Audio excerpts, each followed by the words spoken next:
The scream cut through Riverside University's evening air like shattered glass. Connor Hayes froze. His weathered fingers tightened around the radio clipped to his security uniform. 30 yards away, 3 massive hockey players circled a young woman like predators. Books exploded across the asphalt, papers scattered in the autumn wind. The girl hit the concrete hard. Connor's combat instincts erupted. His boots pounded against the pavement as he charged forward, every muscle memory from Afghanistan flooding back. "Back off! Now!"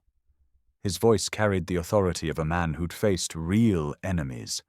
The attackers melted away like shadows. But when the auburn-haired girl looked up at him, Connor's blood turned to ice. Those emerald eyes weren't filled with gratitude or relief.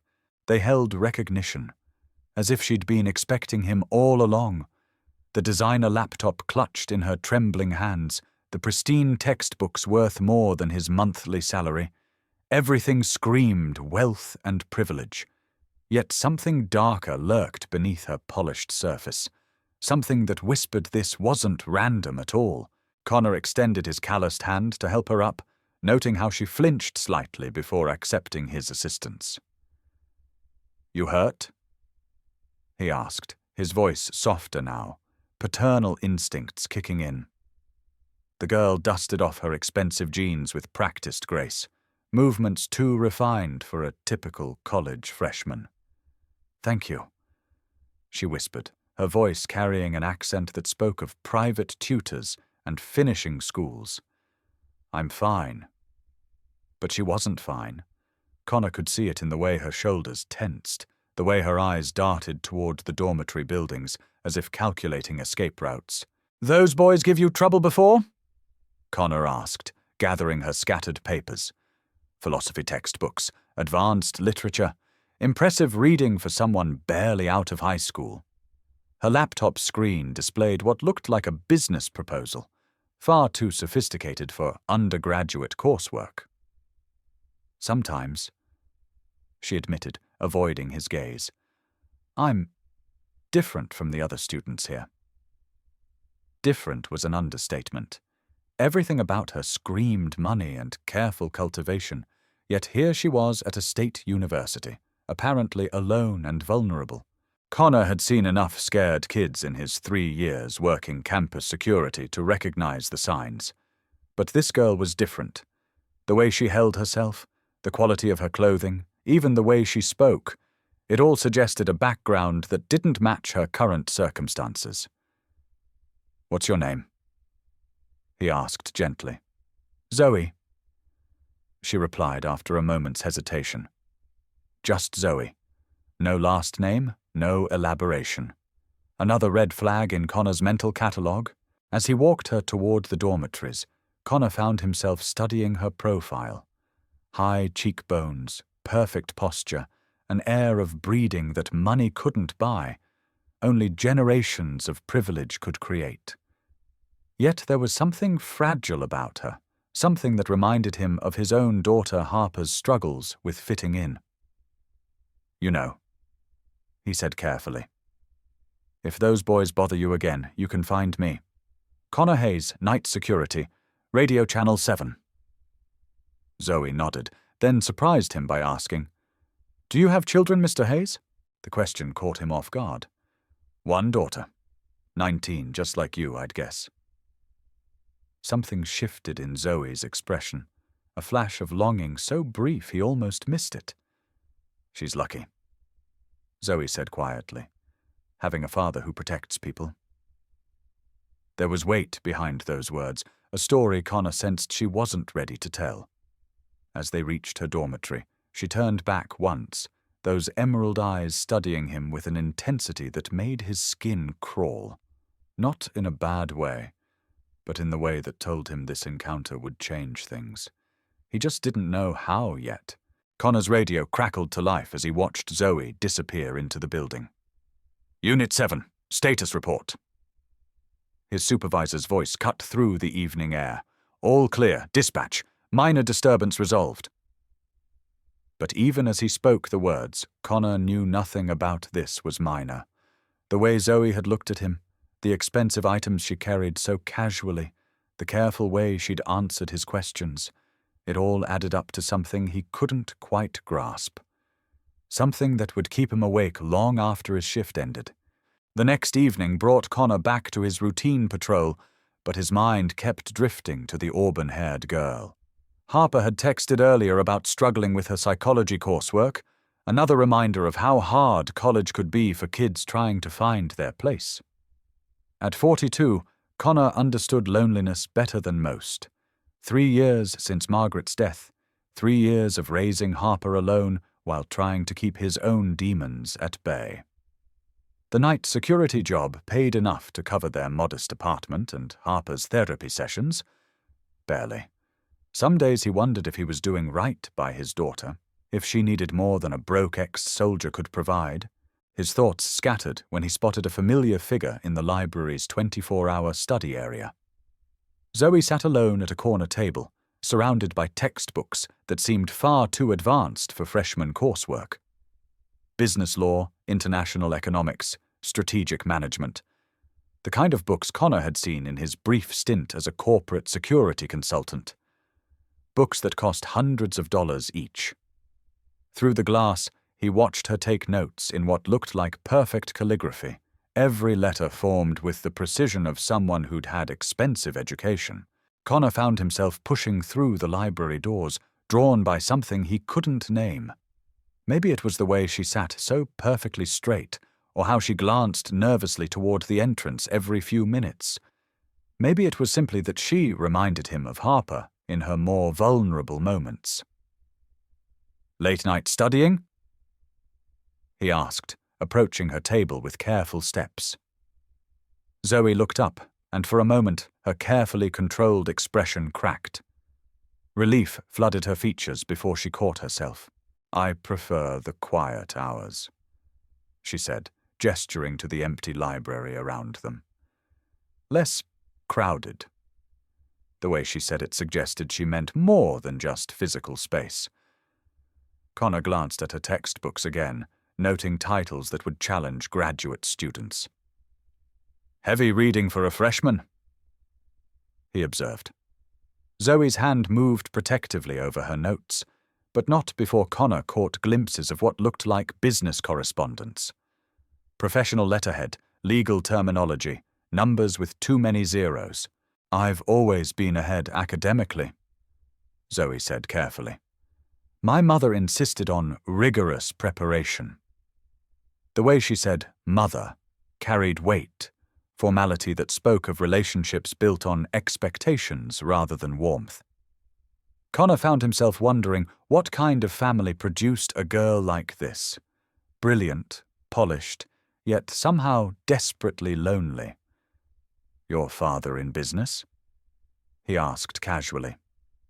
Zoe's expression shuttered completely. "I don't have a father," she said with finality that ended that line of questioning. They sat in comfortable silence for several minutes, Connor's presence seeming to ease some tension Zoe carried. Finally, she spoke again. "Your daughter, is she happy here?" The question surprised him with its intensity. "She's finding her way," Connor said honestly. "College is tough when you're trying to figure out who you are." Zoe nodded, as if this resonated deeply. "Sometimes I wonder what it would be like," she said quietly. "To just be a normal student. To worry about normal things." Connor studied her profile, noting the way her shoulders relaxed slightly as she spoke. Whatever normal meant to Zoe, it clearly wasn't her current reality. "What kind of things do you worry about?" he asked gently. Zoe was quiet for so long he thought she wouldn't answer. When she finally spoke, her voice was barely above a whisper. "About people wanting to know me for the wrong reasons, about never knowing if someone cares about me or what I represent." The vulnerability in her words hit Connor like a physical blow. Before he could respond, Zoe's phone buzzed against the table. The caller ID read simply, "Office," but the way Zoe's entire demeanor changed told Connor this wasn't any ordinary call. "I have to take this," she said, her polished mask sliding back into place. She stepped away, speaking in hushed tones, but Connor caught fragments. Maintaining low profile, security protocols, cannot afford exposure. When she returned, any trace of vulnerability had vanished. "I should go," she said, gathering her expensive textbooks with practiced efficiency. Connor watched her leave, his mind spinning with questions. Security protocols? Low profile? What kind of freshman needed to worry about exposure? As he continued his patrol, one thought kept circling back. Zoe wasn't just different from other students. She was hiding something big, something that explained the expensive items, the advanced coursework, the careful way she spoke about her life. Something that made his protective instincts sing with warning bells he couldn't quite understand. The weekend brought an unexpected encounter that would shift everything. Connor was grabbing coffee at the campus cafe when he heard a familiar voice calling his name. "Mr. Hayes!" Zoe approached with something that looked almost like excitement, a rare crack in her usually controlled demeanor. "I was hoping I'd run into you." She gestured toward a corner table where another young woman sat studying. "I'd like you to meet my friend Harper." Connor's heart stopped. His Harper sat at that table, psychology textbooks spread around her like a fortress. When she looked up and saw him, confusion flickered across her features. "Dad, what are you doing here?" The word "dad" seemed to hit Zoe like a physical blow. Her emerald eyes went wide, darting between Connor and Harper with something approaching panic. "Your daughter is Harper Hayes?" she asked, her voice strangely hollow. "You two know each other?" Connor asked, settling into the chair beside Harper. His daughter's expression was odd, studying Zoe with new interest. "We're in Literature 101 together," Harper explained. "Zoe's brilliant. She always has the best analysis in class." But there was something else in Harper's tone, something that suggested their connection went deeper than shared coursework. "We've been study partners for a few weeks now," Zoe added quietly. Her earlier excitement completely vanished. Connor watched the interplay between the two girls, noting how Harper seemed more animated than she'd been in months. Since Margaret's death, Harper had struggled with depression and anxiety, making few friends and withdrawing from social activities. Seeing her engaged and apparently happy sent relief flooding through Connor's chest. "Zoe's been helping me with my essays," Harper continued. "She has this way of seeing themes I completely miss, and Harper's been showing me what normal college life is like," Zoe said, offering a small smile that seemed genuine. "I've never had a friend quite like her." The way she said it suggested Zoe hadn't had many friends at all. Connor found himself studying the dynamic between them, his grounded, sometimes melancholy daughter, and this mysterious, polished girl who carried secrets like other people carried textbooks. There was an ease between them that spoke of real connection. "Actually," Harper said, glancing between her father and Zoe, "I was thinking of inviting Zoe over for dinner this weekend, if that's okay." The request was casual, but Connor could see how much it meant to his daughter. Harper rarely brought friends home, and never since Margaret's death. The fact that she was asking now suggested Zoe had somehow broken through walls Harper had built around herself. Zoe's response was immediate and telling. "I couldn't impose," she said quickly, but her eyes held longing so intense it was almost painful to witness. "You wouldn't be imposing," Connor said gently. "We'd love to have you." The word love seemed to affect Zoe profoundly. She blinked rapidly, composing herself before nodding. "I'd like that very much," she said quietly. I don't often get invited to family dinners." As they made plans for Saturday evening, Connor found himself watching Zoe carefully. Her gratitude seemed disproportionate to a simple dinner invitation, suggesting a girl who'd been starved of normal family interactions. When she mentioned not having transportation, Connor offered to pick her up, noting how she hesitated before providing an address in the university district. Everything about Zoe continued to intrigue him and concern him. Saturday evening arrived with autumn's chill settling over Riverside. Connor had spent the afternoon helping Harper prepare their modest apartment, noting how excited she seemed about having a friend over. "She's really special, Dad," Harper said as she arranged flowers on their small dining table. "There's something about her that's different from other students, like she's older somehow, more mature." Connor agreed, but didn't voice his growing suspicions about exactly why Zoe seemed so mature. When Connor arrived at the address Zoe had provided, he found himself outside a modest apartment complex that seemed oddly anonymous. No personal touches, no signs of long-term residence. Zoe emerged wearing simple jeans and a sweater that probably cost more than Connor's monthly grocery budget, though she'd clearly tried to dress down. In the passenger seat, she seemed nervous in a way that suggested this was genuinely new territory for her. "Thank you for including me," Zoe said as they drove toward Connor's apartment. "I should warn you, I'm not very good at casual conversation. I've been told I can be too formal." Connor glanced at her profile, noting the way she held herself with perfect posture even in his old pickup truck. "Just be yourself," he said. "Harper clearly likes you exactly as you are." Something in Zoe's expression shifted at those words, vulnerability flickering across her features like candlelight. The evening unfolded with surprising warmth. Despite her concerns about being too formal, Zoe fit into their small family dynamic with an ease that surprised all of them. She complimented Harper's cooking with genuine enthusiasm, helped clear the table without being asked, and listened to Connor's stories about his security work with interest that seemed authentic. When Harper showed her the small shrine they kept for Margaret, photos and mementos arranged on the mantel, Zoe studied each item with respectful attention. She was beautiful," Zoe said softly, looking at a photo of Margaret holding infant Harper. You can see the love in her eyes. Her voice carried a wistfulness that made Connor wonder about her own family relationships. When Harper explained about her mother's death from cancer, Zoe reached over and squeezed her hand with surprising tenderness. "I'm sorry you lost her so young," she said. "You're lucky to have had that kind of love, even briefly."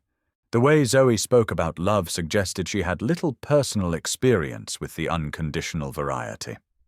As the evening progressed, Connor found himself watching her carefully. She seemed genuinely fascinated by the mundane details of their life, how they shared cooking duties, how Connor helped Harper with homework, how they'd developed their own family traditions after Margaret's death. "This feels like a real home," Zoe said at one point, looking around their modest living room with something approaching awe. When Connor drove Zoe back to her apartment that night, she was quieter than usual.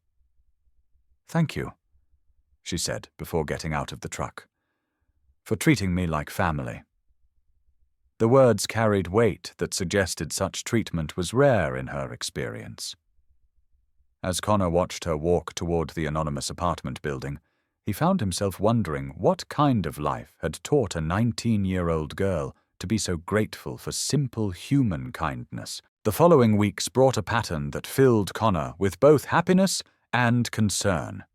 Zoe became a regular presence in their lives, studying with Harper, joining them for casual dinners, becoming the friend his daughter had desperately needed. Harper's mood improved dramatically, her anxiety seemed more manageable, and for the first time since Margaret's death, their apartment felt like a home rather than a shelter. But Connor's security training kept raising questions about their new family friend. Her expensive belongings, her advanced knowledge of business and economics, the way she sometimes answered her phone with formal language that suggested professional relationships. It all pointed to a background far more complex than she'd revealed. Most telling were the moments when she'd forget to guard her speech, using terminology and references that suggested intimate familiarity with corporate and financial worlds. One evening in early November, Connor's questions found partial answers in the most dramatic way possible. Harper had been struggling with severe anxiety all week, culminating in a panic attack so severe that Connor rushed her to the emergency room. While they waited for test results, Connor called Zoe, knowing how worried she'd be about her friend. "I'll be right there," Zoe said without hesitation, her voice tight with concern. What happened next would shatter Connor's world and reveal truths he wasn't prepared to handle. Zoe arrived at the hospital 45 minutes later, but she didn't come alone. A convoy of black SUVs followed her into the parking lot, and when she emerged from the lead vehicle, she was accompanied by two men in expensive suits who moved with the practiced alertness of professional bodyguards. But it was the woman who stepped out of the second SUV that made Connor's blood turn to ice. Catherine Wells. Connor recognized her immediately from business magazines and financial news programs. CEO of Wells Tech Corporation, one of the largest technology companies in the country, worth an estimated $12 billion. She moved with the same controlled grace as Zoe, her steel-gray hair and expensive suit projecting authority that could be felt from across the parking lot. When she approached the hospital entrance with her security detail, every person in the vicinity seemed to sense her importance. "Where is she?" Catherine Wells asked when she reached Connor in the waiting room, her voice carrying the kind of command that expected immediate compliance. Connor found himself standing instinctively, his military training responding to obvious authority even as his mind struggled to process what he was seeing. "Who's asking?" he managed to say, though he already knew the answer would change everything. "I'm Catherine Wells," the woman said, her piercing blue eyes studying Connor with unsettling intensity. "Zoe's mother." The words hit Connor like a physical blow. Zoe, his daughter's best friend, the girl who'd been eating dinner at their modest table, who'd seemed so grateful for simple family warmth, was the daughter of one of the most powerful women in America. Everything about their relationship had been built on a lie so massive, Connor couldn't begin to process its implications. Zoe appeared beside her mother, looking smaller and younger than Connor had ever seen her. Gone was the confident, mature young woman who'd charmed his family. In her place stood a girl who seemed to be shrinking under her mother's gaze, every aspect of her carefully controlled demeanor cracking under pressure. "I can explain," Zoe said quietly, but her voice carried the resignation of someone who knew explanations wouldn't be enough. "Explain what?" Catherine Wells cut her off, her tone sharp enough to cut glass. "Explain how you've compromised our security protocols, how you've put this family at risk by forming unauthorized relationships." Her gaze swept Connor from head to toe, taking in his security uniform, his worn boots, his obvious working-class background. The dismissal in her eyes was complete and devastating. "And this is your friend?" Connor felt everything he thought he knew about Zoe crumbling around him. "Unauthorized relationships," he repeated, the words tasting bitter. Catherine's expression didn't soften. "Do you have any idea what kind of background investigation you've just triggered?" she asked. "Do you understand the security liability you represent to my family?" The clinical way she spoke about human relationships as security risks told Connor everything he needed to know about Zoe's upbringing. "Every person who comes into contact with my daughter must be vetted, investigated, and approved," Catherine continued, her voice carrying the weight of absolute authority. "This," she gestured between Connor and Zoe with obvious distaste, "this is exactly the kind of uncontrolled interaction that cannot happen." Connor could see Zoe flinching with each word, her carefully constructed friendship with his family being reduced to a security breach and policy violation. Harper appeared beside them, discharged and looking confused by the crowd of expensive suits surrounding her father. "Zoe," she said uncertainly, taking in the scene with growing alarm. "What's happening?" Catherine Wells' attention turned to Harper, her expression calculating as she studied Connor's daughter. "You must be Harper," she said, her tone marginally softer, but still carrying unmistakable authority. "I'm afraid Zoe won't be able to continue your friendship." The devastation on Harper's face was immediate and complete. After months of emerging from her depression, after finding her first real friend since her mother's death, she was watching it all disappear without explanation.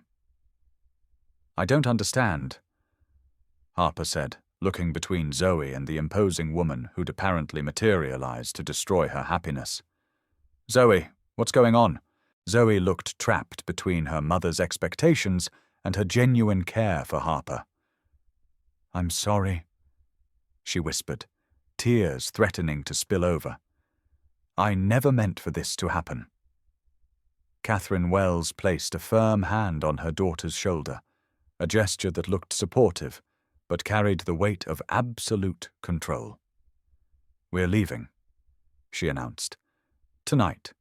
Zoe will be transferring to a more appropriate educational environment." Connor watched his daughter's world collapse in real time. The color drained from Harper's face as she realized she was losing another important person in her life. "But we're friends," she said plaintively, her voice carrying the heartbreak of someone who'd already lost too much. "Zoe, you can't just leave." The desperation in Harper's voice seemed to affect Zoe profoundly, her composure finally cracking as tears spilled down her cheeks. "I have to go," Zoe said, her voice breaking. "I'm sorry, Harper, I'm so sorry." Catherine Wells was already moving toward the exit, her security detail creating a protective corridor. As they reached the hospital doors, Zoe looked back once, her emerald eyes meeting Connor's with an expression that begged for understanding. Then they were gone, leaving Connor and Harper standing alone in the suddenly empty waiting room. The aftermath was devastating. Harper retreated into a depression deeper than anything Connor had seen since Margaret's death. She stopped attending classes, barely ate, and spent her days sleeping or staring at her phone, hoping for a message that never came. Connor tried to reach Zoe through the university, only to learn she'd officially withdrawn from all courses. Her dormitory room was empty, cleaned out so thoroughly it was as if she'd never existed. Connor's own sense of betrayal ran deeper than he wanted to admit.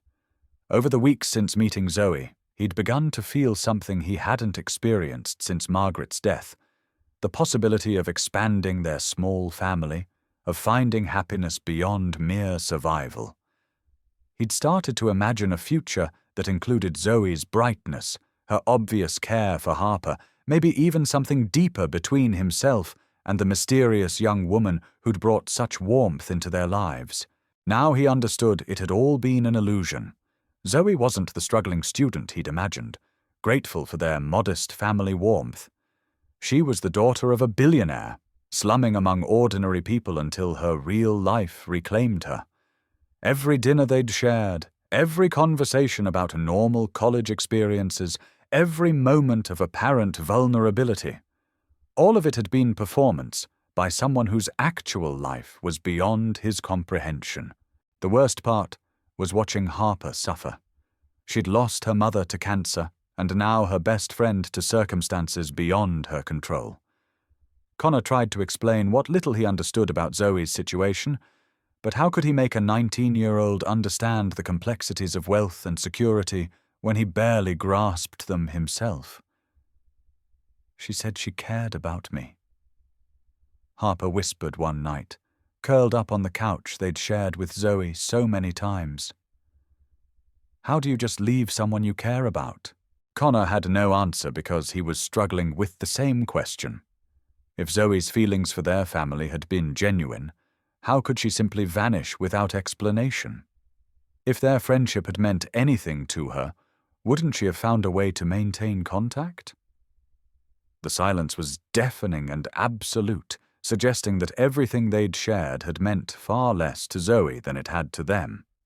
3 weeks after Zoe's disappearance, Connor received a call that changed everything. Harper had been found unconscious in her dormitory room, an empty bottle of prescription medication beside her bed. The ambulance ride to the hospital passed in a blur of sirens and desperate prayers. Connor had already lost his wife. The thought of losing his daughter was more than he could bear. In the intensive care unit waiting room, Connor sat alone with his failures.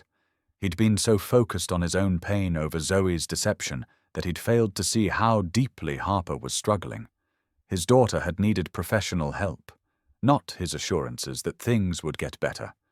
She'd needed him to fight for her happiness, not accept that some losses were simply inevitable. It was nearly 4 a.m. when Connor heard familiar footsteps in the hospital corridor. He looked up to see Zoe approaching, no longer the polished young woman who'd charmed his family, or the billionaire heiress surrounded by security. She wore Harper's old university sweatshirt and jeans that had seen better days, her hair pulled back in a simple ponytail. Her eyes were red-rimmed with exhaustion and tears. "How is she?" Zoe asked without preamble, settling into the chair beside Connor as if the past 3 weeks hadn't happened. Connor stared at her, struggling to process her presence.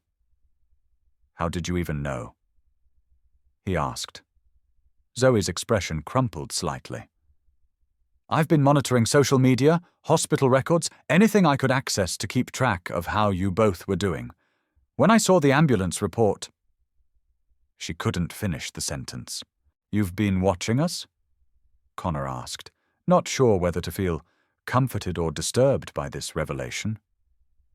Zoe nodded, shame coloring her features. "I know how it sounds, but I couldn't just disappear completely. Harper means too much to me." The raw honesty in her voice caught Connor off guard. "Then why did you leave?" he asked, his own pain bleeding through his words.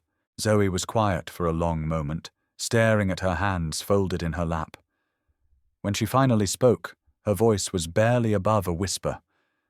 "Because my mother convinced me I was dangerous to both of you. She showed me security reports about kidnapping attempts on other wealthy families, explained how people like you and Harper could become targets simply by knowing me. She made me believe that caring about you was selfish, that staying would only put you in danger." The explanation hit Connor like a revelation. "So you left to protect us?" Zoe nodded, tears spilling down her cheeks. "But I was wrong. The danger isn't in loving people, it's in being alone. Harper is in that room because I abandoned her when she needed me most, because I chose my mother's fears over my own heart."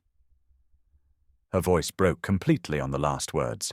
Connor found himself studying Zoe's profile, seeing past the expensive education and polished exterior to the frightened young woman beneath. "Your mother was trying to protect you too," he said quietly, in her own way. Zoe's laugh was bitter. "My mother tried to kill herself when I was 10 years old. Did you know that? She built her entire empire after my father left us, convinced that control and money were the only things that could provide security. She spent my entire life trying to eliminate every possible risk, including the risk of genuine human connection." The revelation cast Catherine Wells' behavior in a new light. Connor understood the psychology of trauma, how fear could become so overwhelming that it consumed everything else. "That's why she reacted so strongly to our friendship," he said, pieces clicking into place. Zoe nodded. "She saw you and Harper as threats to her carefully constructed world.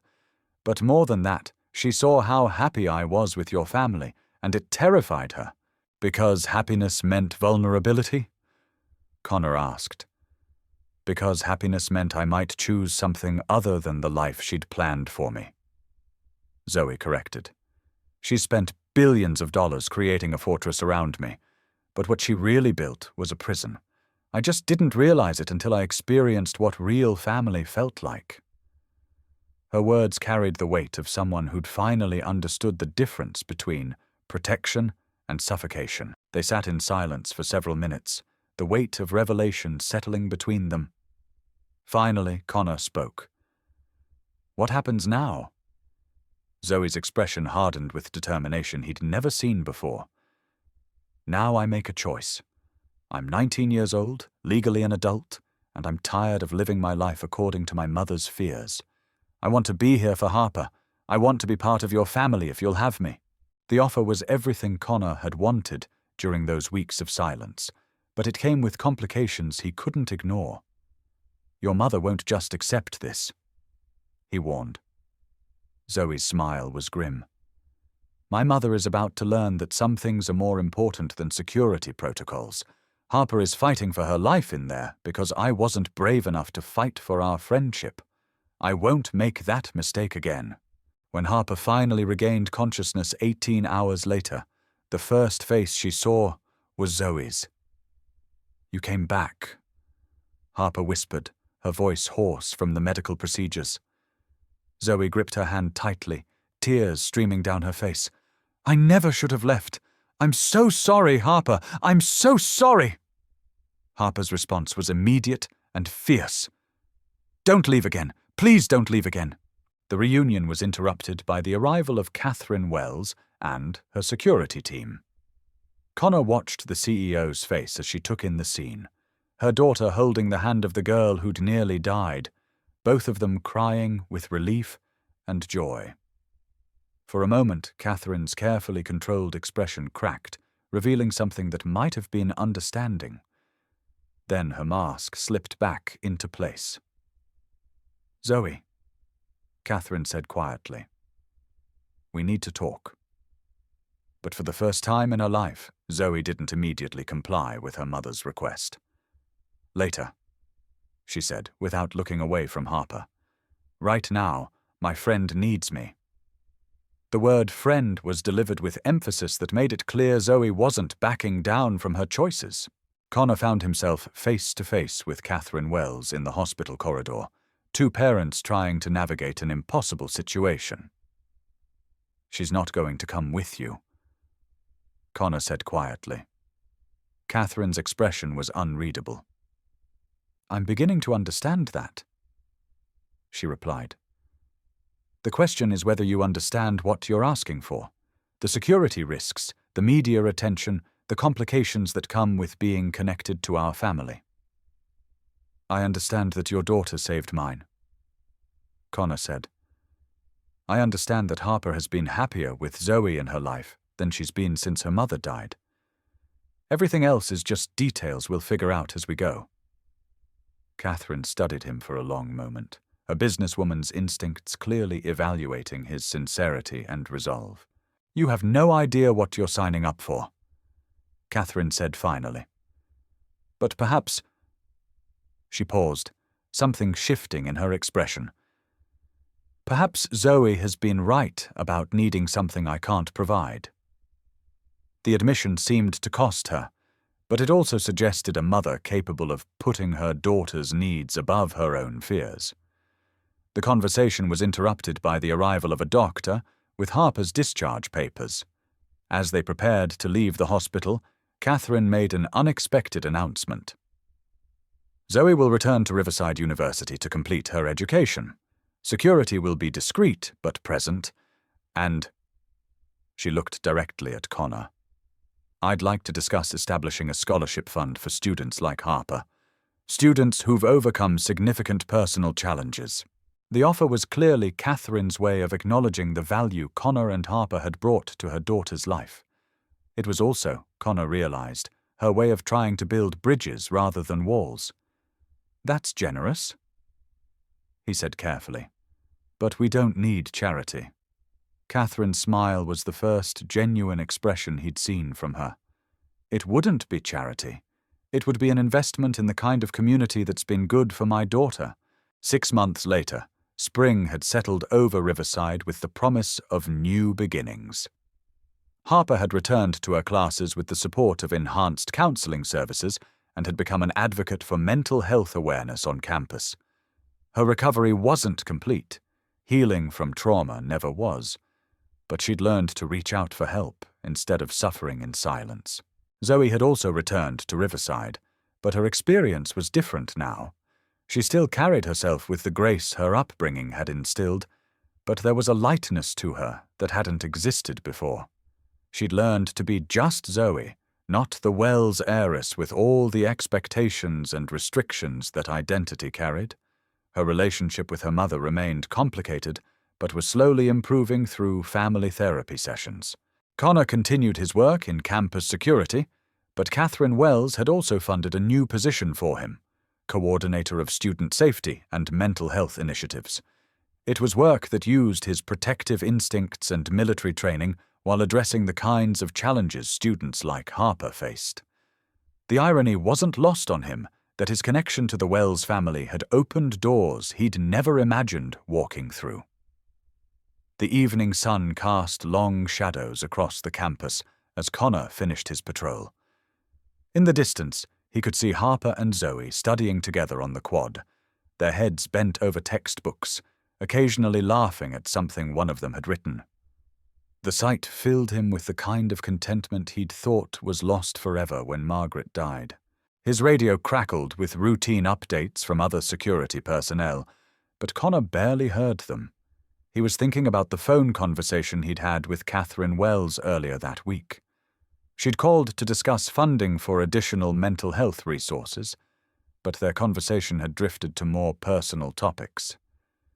"Zoe seems genuinely happy," Catherine had said, and Connor could hear the wonder in her voice, as if happiness was something she'd never expected for her daughter.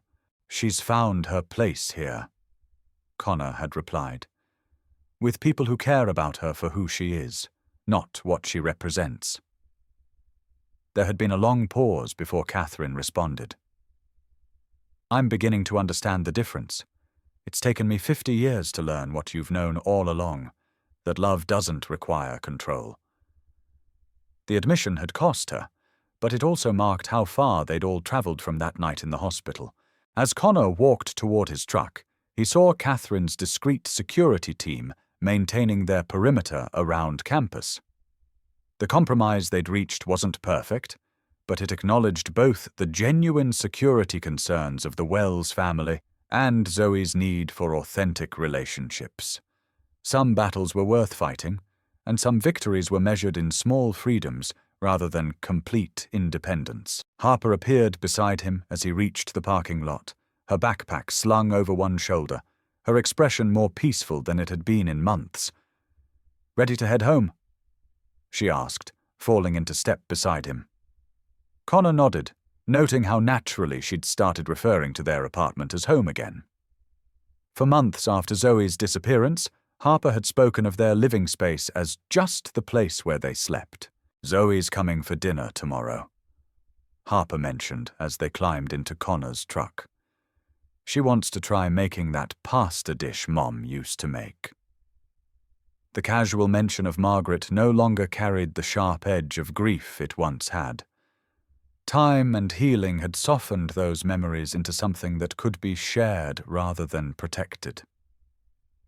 "I found Mum's recipe cards," Harper continued. "I thought we could all cook together."